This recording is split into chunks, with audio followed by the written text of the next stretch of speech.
আস্তে আস্তে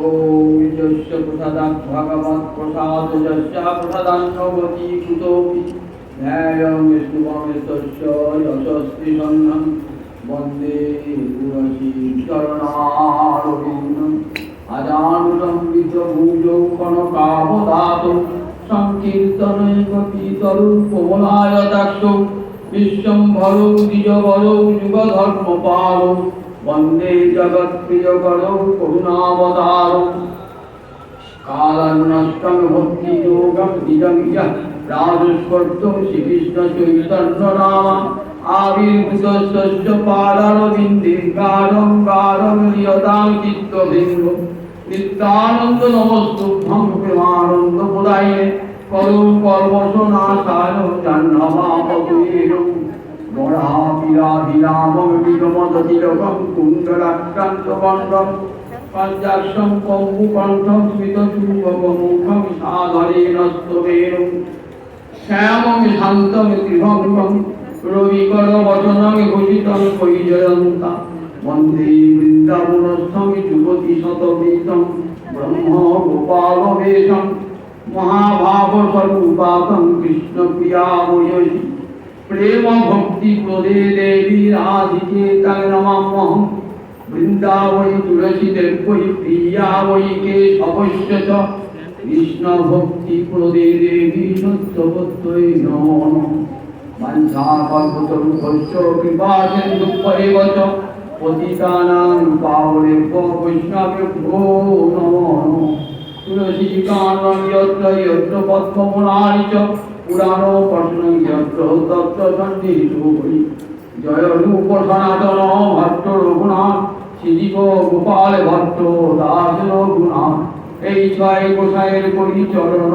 বন্দন যাহা হইতে বিঘ্ননাশী ভবিষ্য পূরণ নারায়ণকে নমস্কৃত্য নরং চৈব নরোত্তমং দেবী সরস্বতী ব্যাসং ততো জয়মুদীরয়ে नमो धर्माय महते नमो कृष्णाय वेदसे ब्राह्मणेभ्यो नमस्कृत्य धर्मान्मुखे सनातनं वन्देऽहं श्रीगुरो श्रीयुतपदकमलं श्रीगुरुं वैष्णवांश्च श्रीरूपां साग्रजातं सहगणरघुनाथान्वितं तं सजीवं साद्वैतं सावधूतं परिजनसहितं श्रीकृष्णचैतन्यदेवं राधा कृष्णपादान् सहगणललिता विशाखान्वितांश्च गुरवे गौरचन्द्राय राधिकायै तदालये कृष्णाय कृष्णभक्ताय तद्भक्ताय नमो दिनादो मुरारे निषादो मुरारे दिनार्थे मुरारे निषार्थे मुरारे दिनान्ते मुरारे निशान्ते मुरारे समेकगतीर्न समेकगतीर्न अनर्पित जने चिराते करुणावतीर्न करो समर्पयतु मुन्नत उज्ज्वल रसां साभक्तिस्यम् हरि पुरत सुंदर दुति पदम संदीपित सदा हृदय कंगले अद्वैत प्रगतिकृत नर हरिभ्रष्ट सर्वप्रिय नित्यानंद सभा सनातनवती शिवकैकेतन लक्ष्मी प्राणवती गदाधर चललासी जगन्नाथ संगकांग सपार्षद सतदाम देव सचिनंदन संसार सिंधु तरणे हृदय दृश्य संकीर्तनामृतरसे रमते मनस्ते प्रेमं बुधो विहरणे यदि चित्तवृत्ति चैतन्य चन्द्र चरणे शरणं प्रयामि हरे कृष्ण कृष्ण कृष्ण हरे हरे हरे राम राम राम हरे हरे निगम कल्पतरुरे गलित कृपणं शुकमुखादि अमृत दुर्लभ संवियुतं पिबत भागवतं रसमालयं मुहुरहो रसिका भुवि भावुका नित्यानंद सहित गौरांग जय जय सुनील जय धन्य कथा भक्ति लोकमोहन निताय गौर सीताराम प्रेमानंदे एकबार हरि हरि बोलो निताय गौर सीताराम प्रेमानंदे एकबार हरि हरि बोलो निताय गौर सीताराम प्रेमानंदे एकबार हरि हरि बोलो হইয়াছেন হবে আমার মহাপ্রভুর যত দান সমালোচনাবন্দী দন্তে করি ঘাত ভজ শ্রী কৃষ্ণ চৈতন্য প্রভু নিত্যানন্দ দ্বৈত গদাধর শিবাচারী গৌরী ভক্ত বৃন্দ জয় জয় জয় জয় জয় সমবেত ভক্তবৃন্দের চরণে আমার কোটি কোটি দণ্ডবত প্রণিপাত। কবিরাজ গোস্বামীপাদ বিরচিত চৈতন্য চৈতাবৃত্তি মধ্বরিয়ার সনাতন শিক্ষা শোনাচ্ছি আপনাদের। প্রায় কয়েক মাস হয়ে গেল, এত বিস্তৃত, তাও তো আমি সংক্ষেপে সংক্ষেপে শোনাচ্ছি আপনাদের, যাতে ধৈর্যচ্যুতি না ঘটে। কিন্তু হরিকথা আপনি ভালো করেই শুনতে হয়, বুঝিয়েই শুনতে হয়। ভক্তি এই কথা শুনতে শুনতে চিত্ত যত ভক্তিতে দৃঢ় হবে না, এমনকি একবার যখন কৃষ্ণ প্রেমের দরজায় পৌঁছে, সেই হরিকথা আপনি ধৈর্য ধরি শুনতে হবে। আমার মনে হয় এক কথা এই সনাতন শিক্ষা বলে চলেছি, শ্রোতাদের ধৈর্যচ্যুত হচ্ছে, কিন্তু সবই তো নতুন কথা। সনাতন শিক্ষা এত বৃহৎ, যেগুলো চৈতন্য চৈতন্য মধ্বরিয়া বিশাল করে সনাতন শিক্ষা, এত সংক্ষেপও বলা যায় না। আমি যত সংক্ষেপ অবিধেয় তত্ত্বের বর্ণনা করছি। সমস্ত শাস্ত্রের তিনটি প্রতিপাদ্য বিষয়, এই কথা আমাদের বারবার বলেছি, আবার শোনাচ্ছি। সম্বন্ধ, অভিধেয় আর কৃষ্ণ হলেন সম্বন্ধ তত্ত্ব। কৃষ্ণ প্রাপ্তির যে উপায় তার নাম অভিধেয়, আর কৃষ্ণ প্রাপ্তির পর যে ফলটা তার নাম প্রয়োজন। এখন আমরা অভিধেয় তত্ত্ব শুনছি। মহাপ্রভু তার শিবপতি শোনাচ্ছেন তার একান্ত প্রিয়তম সনাতন গোস্বামীপাদ, যিনি চতুষ্ষণের একজন সনাতন সনাতন সনৎকুমার। এই চতুষ্ষণ কে ছিলেন? এই চতুষ্ষণ ছিলেন ব্রহ্মার পুত্র, নারদের পূর্বজাত। সেই সনাতন এসেছেন কলিযুগে গৌরাঙ্গ লীলা সৃষ্টি করবার জন্য। তার একটা স্বরূপ মঞ্জরি স্বরূপ, একটা স্বরূপ তিনি সনাতন। সনাতন সবই জানেন, তথাপি আজ দিন ভাবে উঠেছেন। দিন না হলে কখনো গুরু উপদেশ গ্রহণ করা যায় না। এটা জগৎকে শিক্ষা দান করবেন। যে যত দিন হবে না, ভক্তি মহারাজের কৃপা তার উপর তত উপস্থিত। যেখানে অহংকার, ভক্তি মহারানী সে কাজ তার কাজ জানেন, ধারে কাছে জানেন। তাই সনাতন যার, যাকে আগে দিয়ে বলছি গৌরেন্দ্রস্ব সভা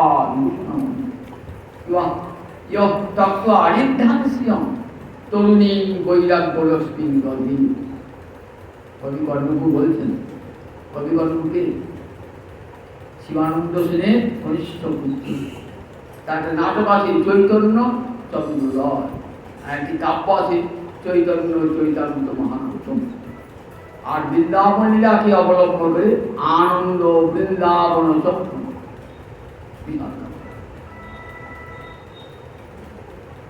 বলছেন গৌরেন্দ্রস্ব সভা বিভূষণ মণি। আগে যে কথা ব্যাখ্যা করি, সেই সনাতন গোস্বামীপাদ ঋদ্ধাম শ্রিয়ম, বিদ্যমান সুবৃদ্ধ শ্রীমান বিষ্ণু, তাকে পরিত্যাগ করে তরুণী বৈরাগ্য লক্ষ্মী, বৈরাগ্য লক্ষ্মীকে আশ্রয় আছে। যতক্ষণ এই বৈরাগ্য দশা আসে, ততক্ষণ কত অপেক্ষা থাকে, অর্থের অপেক্ষা, ধনজনের অপেক্ষা, আত্মীয় স্বজন অপেক্ষা। আজ সনাতনের কোন অপেক্ষা নাই। আজ একবার নিরপেক্ষ মুনি শান্ত, কার উপর অপেক্ষা নাই সনাতন।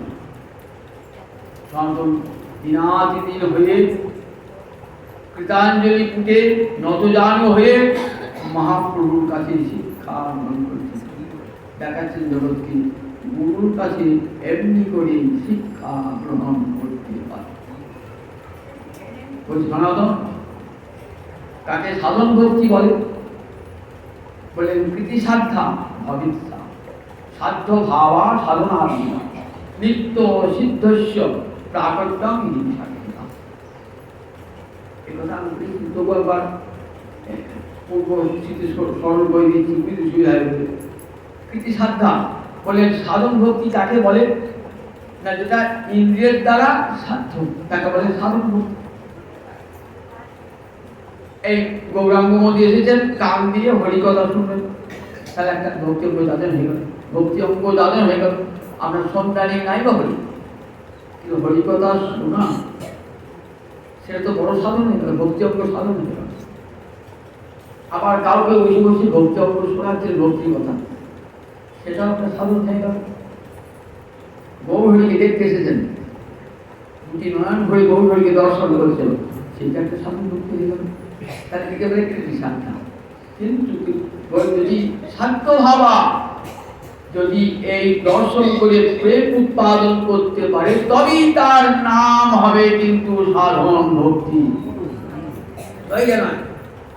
বলে সাধ্য ভাবা, সাধন যদি সাধ্যের দিকে অগ্রসর করে কৃষ্ণ প্রেমের দিকে,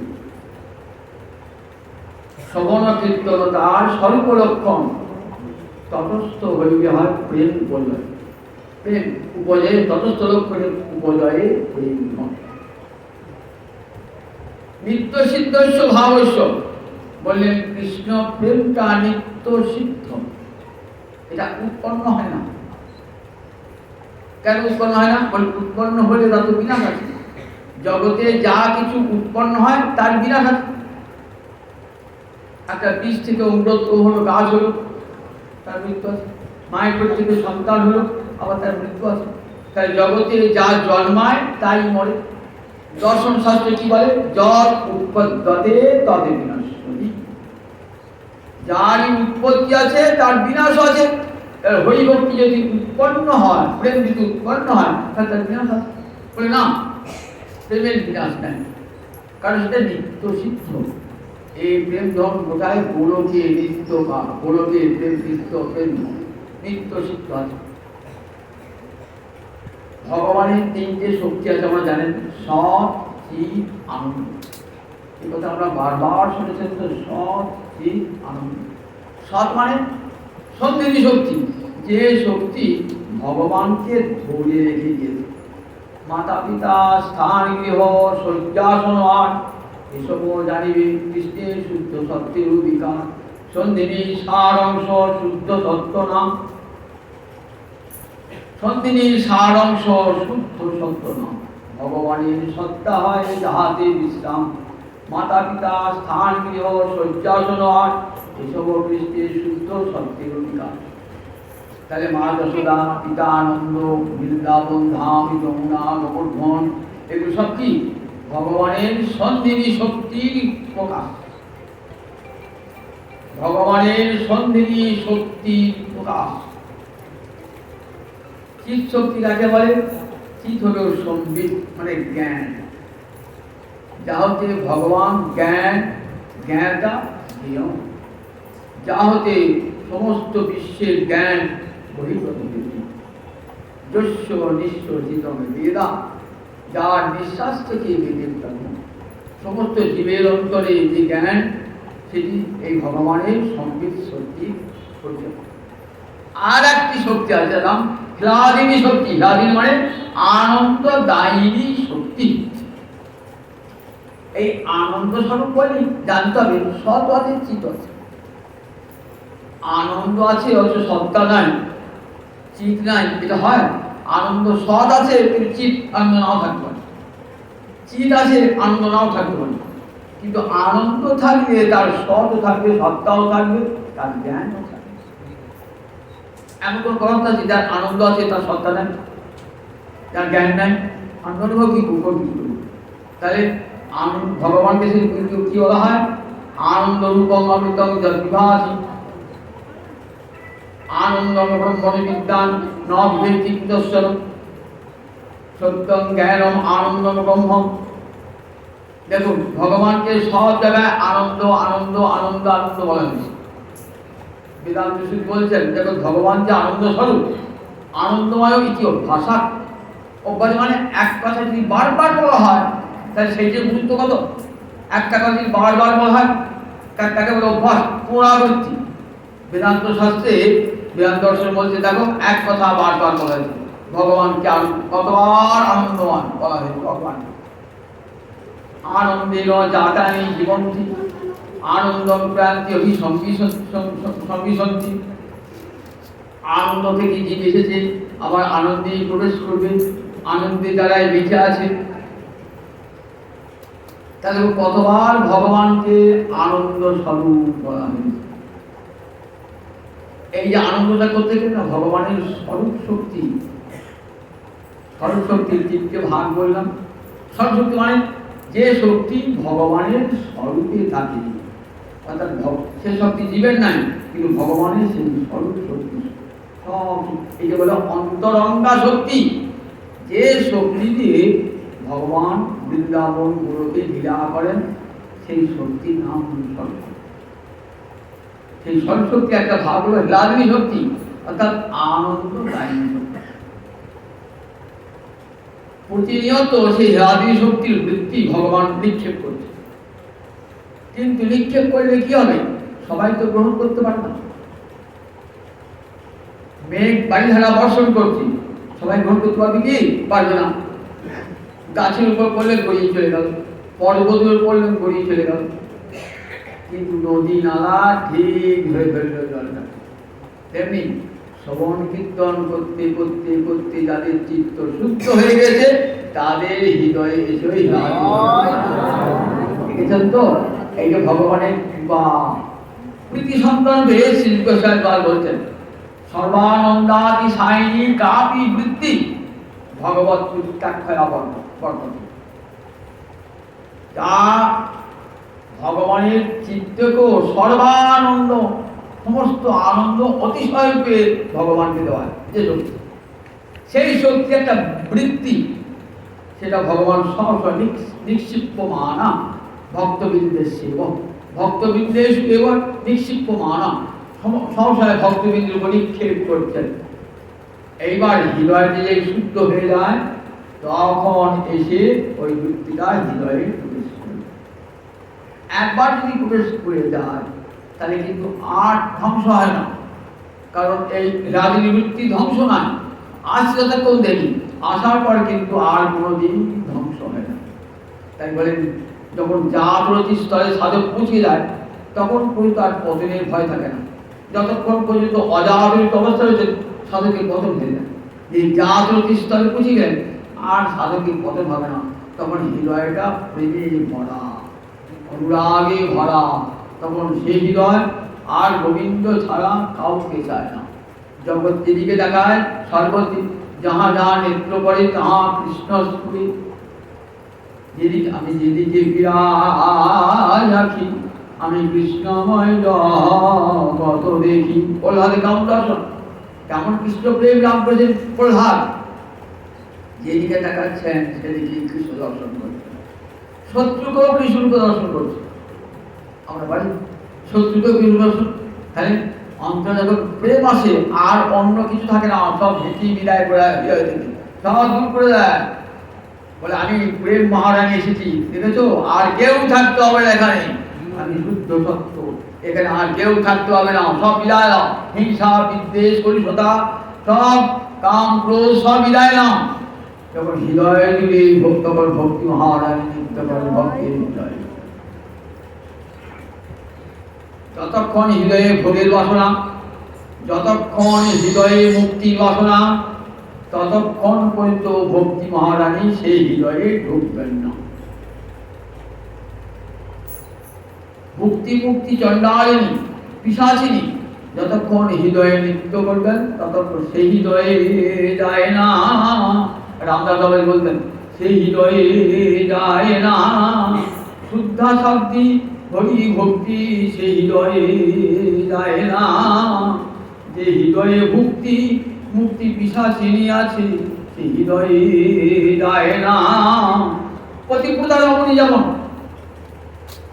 যেখানে চণ্ডালী নৃত্য করছে, সেখানে পতিপ্রতা রমণী শুদ্ধা সাধ্বী যাবেন, সেখানে যাবেন না।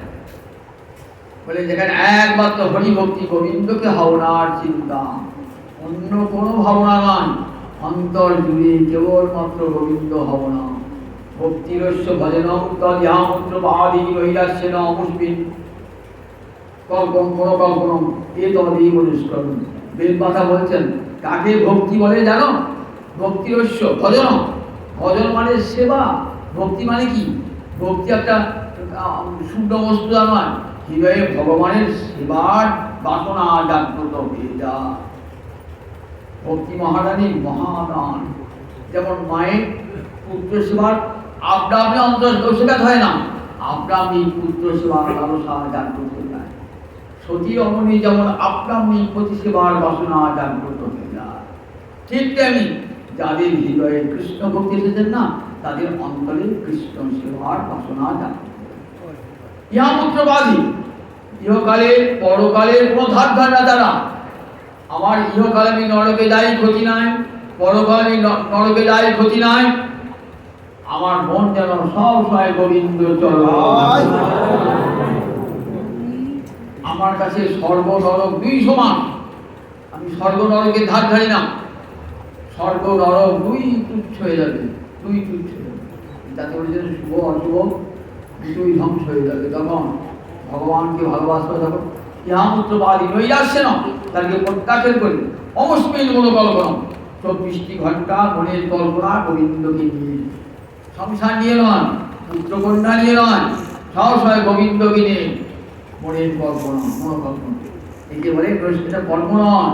বলে ভক্তিকে দেখতে বাইরে কর্ম বলে হয় তো, বলে না গো, এটা নৈষ্কর্ম, এটা মুক্তি সম্পাদক। ভক্তিরস্য বললাম তদ্যামূত্রবাদী নৈরাশ্যেন অপুষ্পিন মনোকল্পনা। তাই বলে নিত্য সিদ্ধস্য ভাবস্য, তো নিত্য সিদ্ধ তাকে প্রকট করে দেন। সাধন ভক্তি শুদ্ধে শুদ্ধি হৃদয়ে ওই কৃষ্ণ প্রেমটাকে প্রকট করে দেন। অন্ধকার চলে গেল, অন্ধকার চলে গেল, পরিষ্কার হয়ে গেল, এবং সূর্যদেব এসে যতক্ষণ হৃদয়ে কামনা বাসনা রয়েছে না, ততক্ষণ হৃদয় অন্ধকার, সেই হৃদয়ে আসছেন না ভক্তি প্রেম সূর্য, যে সব শুদ্ধ সত্ত্বের আত্মা প্রেম সূর্যাম কাম্যভা হৃদয় থেকে চলে গেলেন, তখন আপনি আমি প্রেম সূর্য হৃদয়ে মাঝে। তাই সাধন ভক্তি হইতে হয় রতি উদয়, রতিকার হই হৃদয়ে প্রেম নাম হয়। তাই বলে নিত্য সিদ্ধস্য ভাবস্য প্রাকট্য, এর নামই সাধ্যতা। হরিভক্তি উৎপন্ন হয় না, হরিভক্তি ভগবানের দান, কৃপা রূপে আসেন, সেটি ভক্তিতে পরিণত হয়ে যায়। ভক্তের হৃদয়ে এসে সেটি এমন আকর্ষণ ক্ষমতা লাভ করে। আগেদিন বলেছিলাম ভগবান ছুটে আসেন, ভগবান ছুটে আসেন, ওই সর্বশক্তি ভগবান রয়েছে, কিন্তু ভক্তের হৃদয় যখন আসে না, তখন অপূর্ব একটা অপূর্ব আনন্দ চমৎকার। যখন আগেদিন ভাবছিলাম ভগবান ছুটে এসেছেন ভক্ত ময়রার দোকানে রসগোল্লা খেয়ে, ভক্তির ভক্তি খাবার জন্য ভগবান ছুটে বেড়াচ্ছেন। ভক্তির ভক্তি খাবার, ভক্তি ভুকা ভগবান, ভক্তি বন্ধন অপুষণ, ভক্তি পাবার জন্য ছুটে ছুটে আসেন। ওই হীরাতি শক্তির বৃত্তি হৃদয়ে এসে ভক্তের ভালোবাসার সঙ্গে মিশে এমন এক অপূর্ব রূপ ধারণ করে যে গোবিন্দকে আকর্ষণ করে দিলেন। যে গোবিন্দ জগৎকে আকর্ষণ করে, সেই গোবিন্দকে আকর্ষণ আমার ভক্তি মহান বলে। তাই তার দুটো লক্ষণ, এই যে সাধন ভক্তি তার দুটো লক্ষণ। প্রথম লক্ষণটা কি? একটা লক্ষণকে বলে স্বরূপ লক্ষণ, আর একটাকে বলে তপস্য। আর শোনা সাধন ভক্তির দুটো লক্ষণ, একটি স্বরূপ আর একটি তটস্থ লক্ষণ। স্বরূপ লক্ষণ কাকে বলে? আকৃতি প্রকৃতি দ্বারা স্বরূপ লক্ষণ, আর কার্য দ্বারা জ্ঞান, এই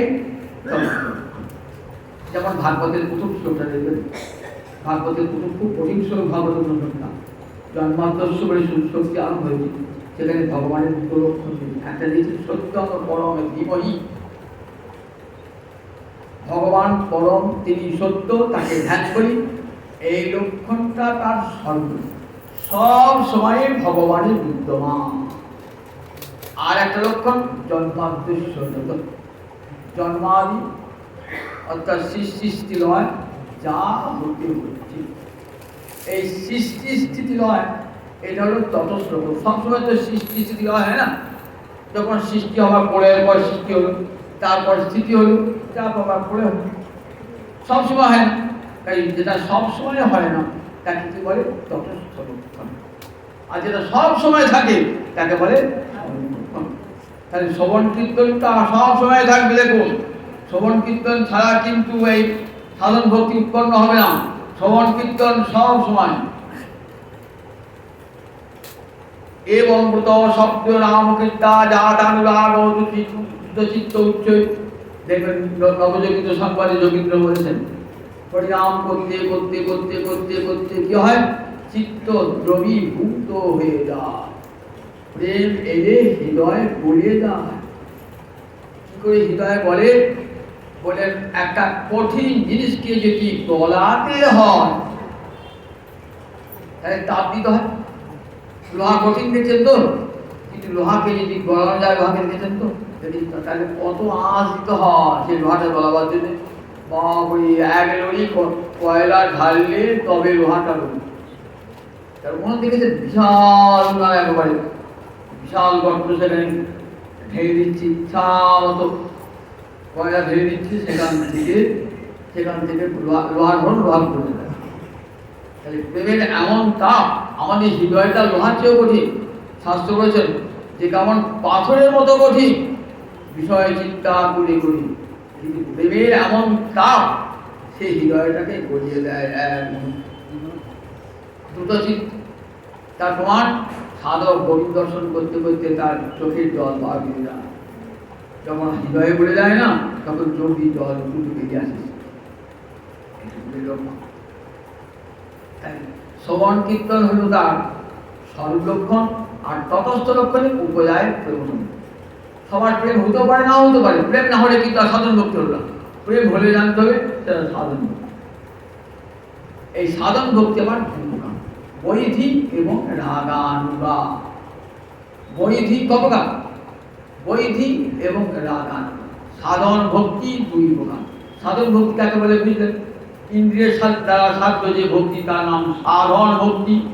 এই হরিকথা শুনছেন, সাধন ভক্তি। গৌর দর্শন করছেন, সাধন ভক্তি। এই সাধন ভক্তি দুভাগে বিভক্ত, একটা বৈধিক আর একটা রাগানুগা। রাগহীন জন ভজে শাস্ত্রের আজ্ঞা। ভগবানের ভালোবাসা নাই, কিন্তু ভগবানকে ভক্তি কি দেবেন?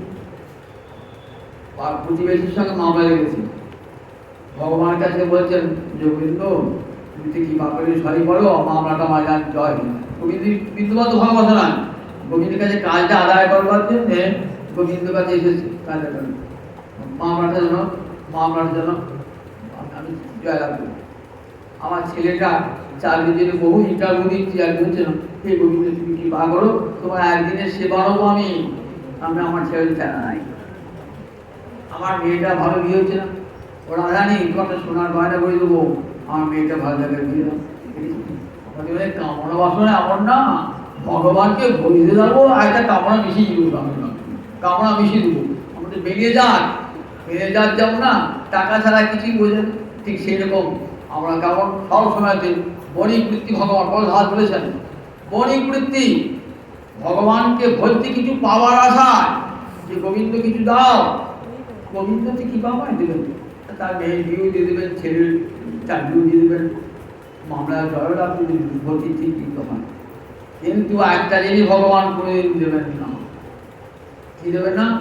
প্রেম ভক্তি না দেন প্রভু রাখেন, এটা কোনোদিন দেবেন না।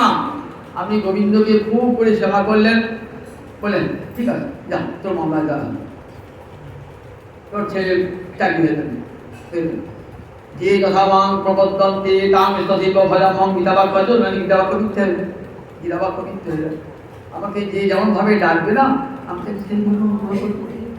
কেউ যখন কামনা বাসনা পূর্তি না, তার কামনা বাসনা পূর্ণ করে দিই। এই নে বাবা, নগদ বিদে যা। ডাকিয়া তখন ধরে 5 বছর যাচ্ছি তার যা, কিন্তু ঠাকুর প্রেম ভক্তিটার দাম বলে উঠি দেবো না, উঠি তোমার ওই কামড়া বাসনা যুক্তি হৃদয় কোনদিন প্রেম ভক্তি দেওয়া হবে।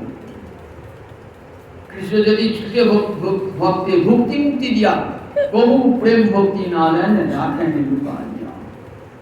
কেন দেন না? এটি তার সর্বস্ব ধন, এটি দিলে কি হবে? ভক্তের কাছে ঋণী হয়ে থাকতে হবে। দেখুন একবার এই প্রেম ভক্তি কিন্তু এত ভগবান গৌর হয়ে আগে কত কত অবতার এসেছেন তো, কিন্তু এই প্রেম ভক্তি দান হয় না। সেই জন্য অনর্পিত চলে গেছিলাম করুণায় আমাদের অনর্পিত চলে, যা দান করা হয় না, প্রেম ভক্তি দান করা হয় না। যুগে যুগে ভগবান এসেছেন, স্বর্গ চেয়েছে, মুক্তি চেয়েছে, ভক্তি চেয়েছে, ব্রহ্মপদ ইন্দ্রপদ ভগবান সব মিটিয়ে দিয়েছেন। কৃষ্ণ অবতারে গোবিন্দ এলেন, গোবিন্দ এসে দেখালেন, দেখ আমাকে এমনি করে ভালোবাস। কেমন করে ভালোবাসবি? কেমন করে? যেমন দেখ শ্রীরাম শ্রীরাম ভালোবাসছি, মা যশোদা ভালোবাসছি, কবিরা ভালোবাসছে, দেখ এমনি করে আমাকে দেখিয়ে দিয়ে গেলেন, কিন্তু দান করলেন না। মনে তো আমার কাছে দিদির এসেছিল, দিদির বলে বাবা আমার দিদি খেতে চাইছে, বাবা আমার তো রান্না বান্না খাওয়া দাওয়া হয়ে গেছে, আমি তোকে চাল ডাল সব দিচ্ছি, তুমি রান্না করে খেয়ে। চাল ডাল নিজে রান্না কি করি? তিনি পালিয়ে গেল, চাল ডাল নিজে রান্না করে খাবো পারি। এইবার বলেন আসো বাবা, আমি না খেয়েও তোমাকে দিচ্ছি, আমার খাবার সাথে বন্ধ দিচ্ছি না খেয়ে। বলে দেখা আমার গৌরাঙ্গ হয়ে ঠিক তেমনি দাম। কৃষ্ণচন্দ্র চাল ডাল উপকরণ দিয়ে দিয়েছে, দেখো প্রেমে যাতে উপকরণ দিয়ে দিলেন। আর গৌর হরি আমার নিজে হাতে রেঁধে খাওয়ালেন। কত বড় না? তাই নো মহাবদান নাই দেখেছেন তো, গৌর হরিকে চেনা সুবিধা কথা না। কত বড় দান, এত বড় দান আর কোনো অবতারে হয় না, গৌর হরি দান করেছে। এই প্রেম ভক্তি যেটা কোনো কাল দান হয় না, ভগবান রাখেন লুকাইয়া লুকিয়ে রেখে দেন, সেই প্রেম ভক্তি দান করলেন গৌরাঙ্গ অবতার। তাহলে এই যে বললে দেখো বৈদিক ভক্তি কাকে বলে? বৈদিক ভক্তি বিধিজাত যে ভক্তি। বিধি মানে শাস্ত্রে শুনেছেন কৃষ্ণ ভজন না করলে পরে পাপ হয়, নরকে যেতে হয়। চারি বর্ণাশ্রমী যদি কৃষ্ণ নাহি ভজে, স্বধর্ম করলে সে রৌরবে পড়ি মনে। চারি বর্ণ কি কি? ব্রাহ্মণ, ক্ষত্রিয়, বৈশ্য, শূদ্র। চারটে আশ্রম কি কি? ব্রহ্মচর্য, গারস্থ, বানপ্রস্থ, সন্ন্যাস। তা দেখবেন এই চারি বর্ণের কি কি ধর্ম, চারি আশ্রমের কি কি ধর্ম কোথায় আছে? মনুসংহিতা পড়বেন। মনু ব্রহ্মার পুত্র মনু, তিনি মনুসংহিতা রচনা করে মনুসংহিতায় চারটে বর্ণের চারটে আশ্রমের কি কি ধর্ম, এই চারি বর্ণাশ্রী নির্বাণে আমি ব্রাহ্মণ, তো আমার যজন যাজন অধ্যয়ন অধ্যাপন সব করবি, আমার কৃষ্ণ ভক্তি দরকার। বলে তোমার ওটা সার্থক হবে না, সার্থক হবে না। তুমি যদি কৃষ্ণ ভজন না করো তাহলে তোমার নরকপতি হবে, তুমি যতই যজন যাজন অধ্যয়ন অধ্যাপন করো। ক্ষত্রিয় বলে আমার কাজ রাজ্য শাসন করা, আমার কৃষ্ণ ভজন ধর্ম নেই। বলে তুমি ক্ষত্রিয় ধর্ম রক্ষা করো, তবে কৃষ্ণ ভজন করতে হবে। একা রাজা করেন না, মহারাজ যুধিষ্ঠির, মহারাজ অম্বরীশ রাজ ধর্ম পালন করেছিলেন, আমার গোবিন্দের চরণ সমস্ত গোবিন্দের চরণ সব নিবেদন করেছেন। তাই চাইব আমি গৃহস্থ ধর্ম পালন করবো, আমার কৃষ্ণ পালন করে কি দরকার? ভালো করে সংসার করবো বলে করো, কিন্তু যদি কৃষ্ণ ভজন না করো তাহলে তোমার সংসার থেকে উৎপাদ সব হয়ে উঠবে। তাই চারি বর্ণার ছবি যদি কৃষ্ণ নাহি ভজে, স্বধর্ম করিল সে গৌরবে করি মনে। গৌরব একটা নরকের নাম। 28 প্রকার নরকের কথা শুনিয়েছেন সুখদেব শ্রীমদ্ ভাগবতের 5ম স্কন্ধে। 28 প্রকার নরক, কোন পাপ করলে কি নরক ভোগ করতে হয়। তার মধ্যে একটা নরকের নাম রৌরব নরক। সাপের মতো রূপ প্রাণী আছে, সেইখানে ফেলে দেবে আর আমার গায়ে এসে কেবল আমরা বিল দিয়েছি, মরবেন না, কিন্তু যন্ত্রণা ছটফট ছটফট ছটফটে কত কোটি বৎসর যে ভোগ করতে কে জানে। রৌরব নরকে ফেলে দেবেন। বলে যদি কৃষ্ণ ভজন না করো তাহলে যে সধর্ম গুলো যে গৌরব এই ভয়ে বলেন বাবা তার কৃষ্ণ ভজন করা দরকার। এখানে প্রাণের টান নাই, ভয়ে ভগবানকে ভজনা, ভয়ে ভগবানকে শাস্ত্রের বিধি শুনে ভগবানকে ভজন করা, এর নাম বৈধি ভজন, বৈধি ভক্তি। শাস্ত্রের যেমন সুখদেব এসে কোথায় বলছেন, তস্মাৎ ভারত সর্বাত্মা ভগবান হরিশ্বর শ্রোতব্য কীর্তিতব্য স্মর্তব্য চেষ্টা ভয়। বলছে মহারাজ দেখো, ভগবান শিউরি কথা শ্রবণ করতে হবে, কীর্তন করতে হবে, স্মরণ করতে হবে। যদি অভয় নিচ্ছতা, যদি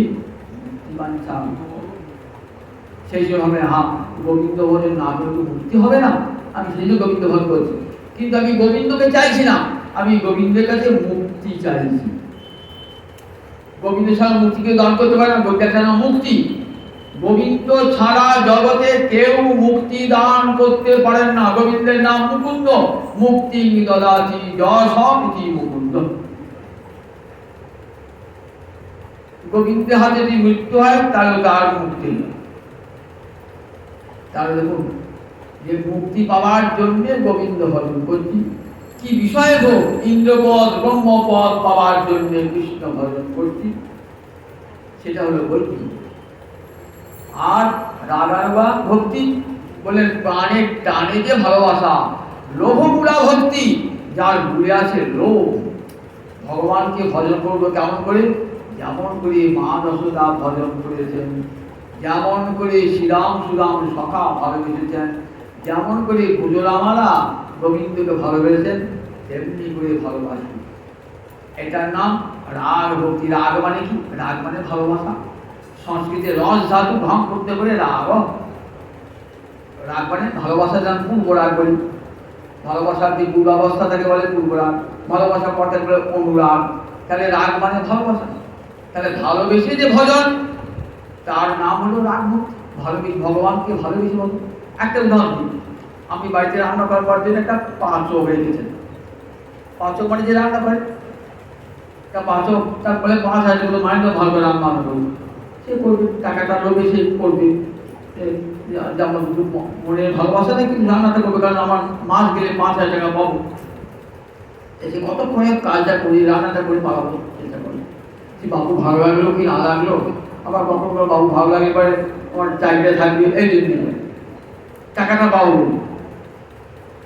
আর বাড়ি যখন মা রান্না করে তখন কি করে, আমার ছেলেকে এটি খেতে ভালোবাসে, সেটি খেতে ভালোবাসে, কত আদর করে ভালোবাসা দিয়ে মা রান্না করে। তাহলে মায়ের রান্না আর পাচকের রান্না কি এক হয় নাকি? কখনই এক হবে না। পাচকের রান্নায় কি আছে? ওর মাইনের দিকে দৃষ্টি, মাইনের ভেতরে পাঁচা, সেদিকে সেদিকে রান্না করছি, সেখানে অন্তর অনুরাগ নাই। আর মায়ের রান্নাটা অন্তরের ভালোবাসা দিয়ে, সেটি গোবিন্দ ভজন উপকারী। বৈদিক ভক্তি পাচক ঠাকুরের মতন, পাচক ঠাকুরের মতন। বাবারে কৃষ্ণ ভজন না করে নরক পেতে হবে বা মুক্তি পাবো না, তাই কৃষ্ণ ভজন করছে। ওম নমঃ ব্রহ্মদেবায় গোবিন্দ শিখে একবার সে চান টান করে গঙ্গা স্নান করিয়েছে, একবার ঢুক করে কাম করতে বললেন দেখো এই প্রণামেরও ফল পাবে, প্রণামেরও ফল পাবে। গোবিন্দ ভজন 20 ফল হয়। আর রাগহীন জন ভজে শাস্ত্রের আজ্ঞান, শাস্ত্রের আজ্ঞান। আর রাগ ভক্তি আর প্রাণের টানে ভালোবাসা ভগবানকে। কৃষ্ণকে ঈশ্বর নাহি জানে প্রয়োজন, কৃষ্ণকে ঈশ্বর নাহি জানে প্রয়োজন। মা যশোদা পিতানন্দ শ্রীরাম সুদাম সখা কৃষ্ণকে ভগবান বলেই বুঝতেন। তুমি কোন বড় লোক, তুমি আমি শুনো, মাতা বলে পুত্র রূপে করে বন্ধন, অতিহীন জ্ঞানী করে লালন পালন, সখা শুদ্ধ সখ্যে করে স্কন্ধে আরোহণ। তুমি কোহরে বড় লোকে, তুমি আমি সম, প্রিয়া যদি মানে করি করে ভর্ষণ, বেদস্তুতি হইতে তাহা হরে মন। দেখেছেন তো ব্রজের ভালোবাসা কেমন আর ব্রজের বাইরের ভালোবাসা কেমন। তাহলে যদি বুঝে নেন কোনটা বৈদিক ভক্তি, কোনটা রাগ ভক্তি। ব্রজের শ্রীরাম সুদাম রাগ ভক্তিতে ভগবানকে নিজের সখা, তুমি আমার চেয়ে বড় কিসে এই ভাবনা, তুমিও যা আমিও তাই। যদি কখনো কৃষ্ণ বলেন আমি দেখ কালীনাথকে আমি বধ করে দমন করেছি, ওই দেখ আমি পাহাড় তুলেছি, আমি অগাসুর বকাসুর বধ করেছি, তুমি করেছে বলছি, তুমি করেছো, তোমার সত্যি হয়েছে। তাহলে কে করলো রে? পাহাড় কে করলো? কালীনাথকে দমন করলো কে? বলে আমাদের নন্দ আবার বুঝে বাঁচেন এমন মন্ত্র জানেন না, সেই মন্ত্রে কালীনাথ দমন হয়ে গিয়েছে। সেই পাহাড় তোমার সত্যি আছে নাকি? তুমি করে বললো, তুমি কাছে বলো কিসে? তুমি বললাম আমি, তাহলে তো বন্ধুত্ব হবে। বন্ধুর মধ্যে একজন যদি বলে আমি বড়, এই তুই ছোট, আমি আমি ধনী ছেলে, তুই গরিবের ছেলে, তাহলে বন্ধু থাকে? তাহলে বন্ধু তো থাকবে না। বন্ধু তো কখন থাকবে? তোর ব্যবধানটা ঘুচে যাবে, তখন তো বড়ত্বের ব্যবধান। গোবিন্দের এখানে ভগবত্তার ব্যবধান ঘুচে গেছে। ভগবান, আমি যে ভগবান, এটি ভগবান ভুলে গেছে ভক্তের প্রেমেতে। দেখেন এই জগতে দুই বন্ধু একসঙ্গে পড়ত, একটা বন্ধু একটা দিয়েছিল ডাক্তার হয়ে চলেছে, আর একটা দোকানে কর্মচারী, একই কাজ করেছে। তখন কি হয়? সে বন্ধুকে দেখলো খুব সংকোচতাম, বাবা তুই কত বড় হয়েছে, কথা বলতেও পারবে।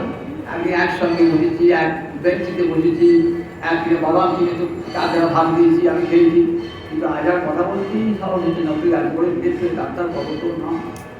কিন্তু সেই ডাক্তারটা যদি ওই নিজের ডাক্তারি অহংকার ছেড়ে আয় ভাই, মনে পড়ে যে একদিন পড়তাম স্কুলে দিনে বাদাম ভাজা দেখ ভাগ করে খেতাম, তখন কি হয়? তারপরে একটু অহংকার চলে গেল, বন্ধুত্বের জমাটি বন্ধুত্ব হয়ে গেল। কৃষ্ণ দ্বারকার রাজা সুদামা গিয়েছেন, সুদামা তো সম্পত্তি বাবাই, একটা পড়ার কাপড় পর্যন্ত নাই, মাথার চুলাকে দেহও পড়ে না, একবার উচ্চ সূক্ষ্ম দেহ, প্রতিদিন যে খেতে পারে নাই। আবার সোনার পালঙ্কে বসে আছে গোবিন্দ, পাশে বসে আছে রুক্মিণী, রুক্মিণী উঠে দাঁড়িয়েছে, এসো সুদামা আমার কাছে।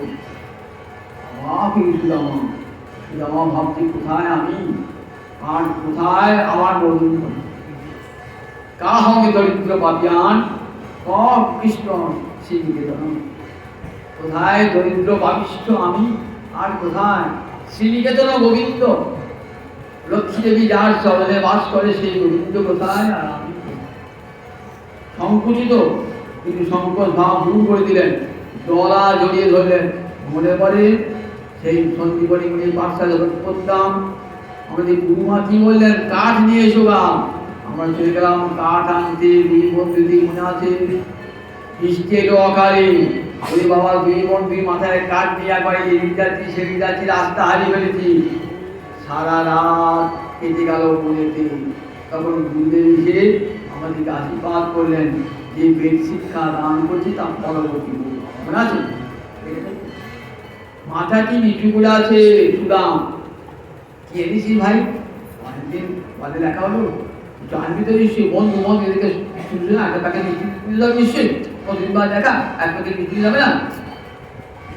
আমার তো কিছু নাই, মিষ্টি কোথায় পাবো? ভিক্ষে করে চাল সামান্য সে ফুলের মতো চাল চিড়ে দিতে পারছে না। সোনার খাটে বসে ওই ফুল দেওয়া যায়, বলবি একবার। আবার রুটি পাঠা করছে, স্বয়ং পরমালক্ষ্মী বাবা এক মাথা কিছু করে।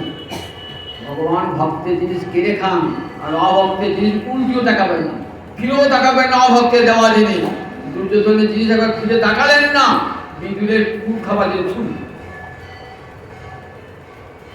গোবিন্দ অন্তর্যামী তো ভগবান তো বুঝতে পারছেন সুদামা কি এনেছে।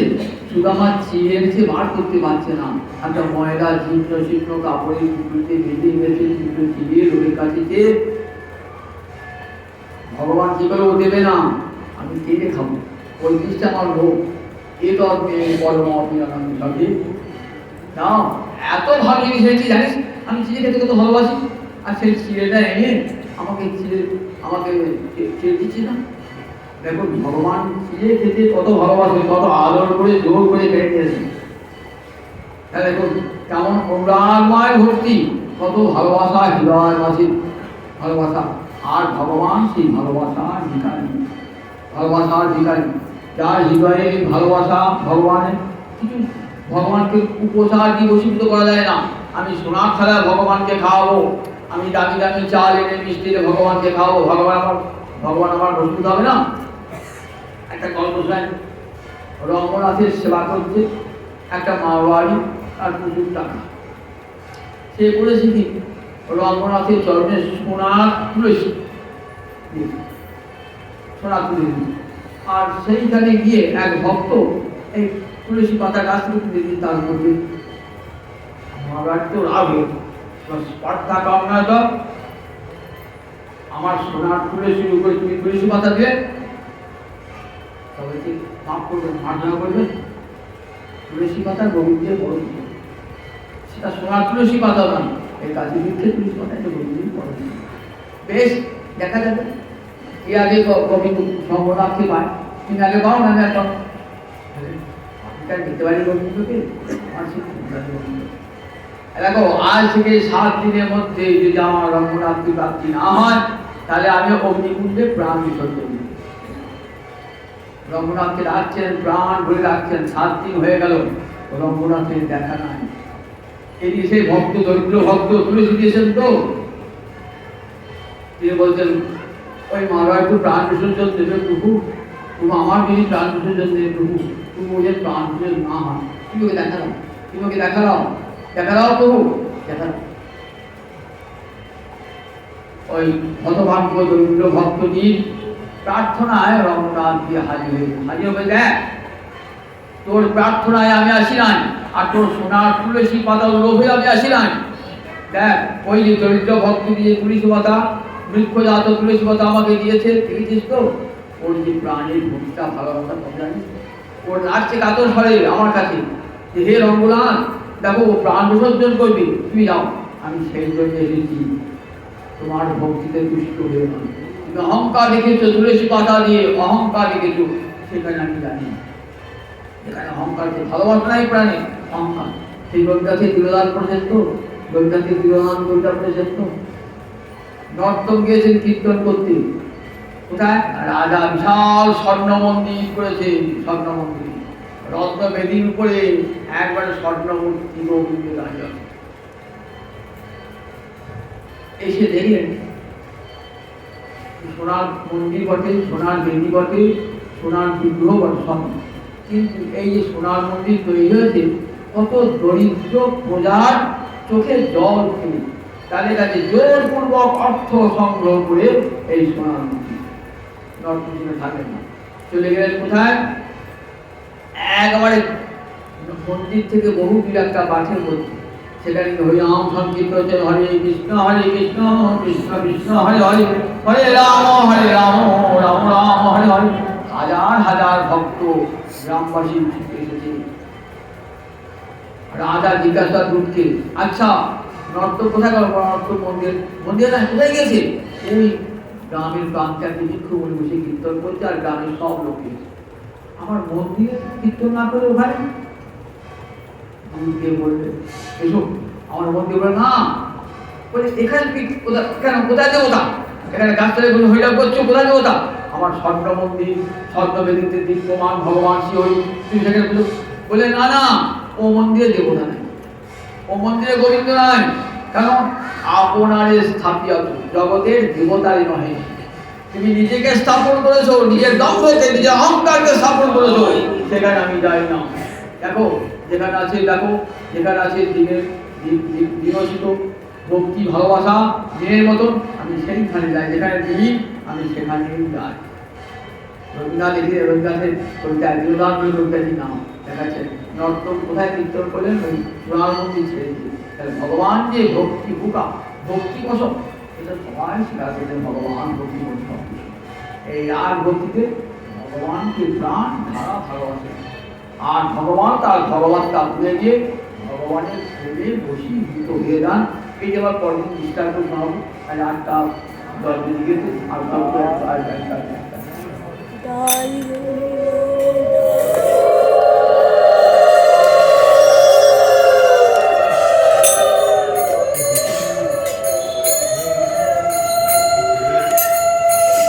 জয় জয় রাধে কৃষ্ণ।